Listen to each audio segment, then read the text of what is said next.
Welcome to Pindar Poetry. We hope you learned something new. You start by prepping like a pro. Degrease, sand to tooth with 220, then tack off dust.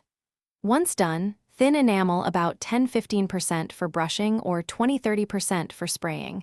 This improves flow and reduces brush marks. Make sure to test on scrap so you see leveling and opacity. You need stable conditions.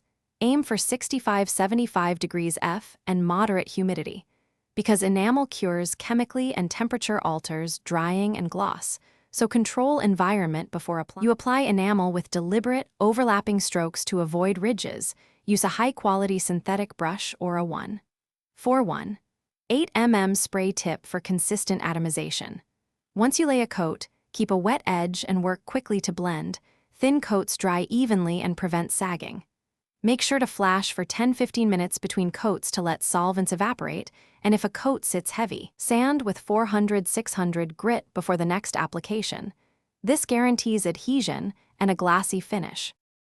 You finish by letting the enamel cure. Handle in 24–72 hours, but allow 7 days for full hardness. This ensures solvent release and cross-linking. Once cured, you can polish with 1,500–3,000 grit and rubbing compound to raise high gloss. If problems appear, runs, orange peel, or fish eyes, address them immediately. Sand the flaw wet to level, remove contaminants, then recoat with a thinner mix and lighter passes. That single corrective move restores smoothness without stripping the whole job. Thanks for watching. Consider subscribing if we helped you.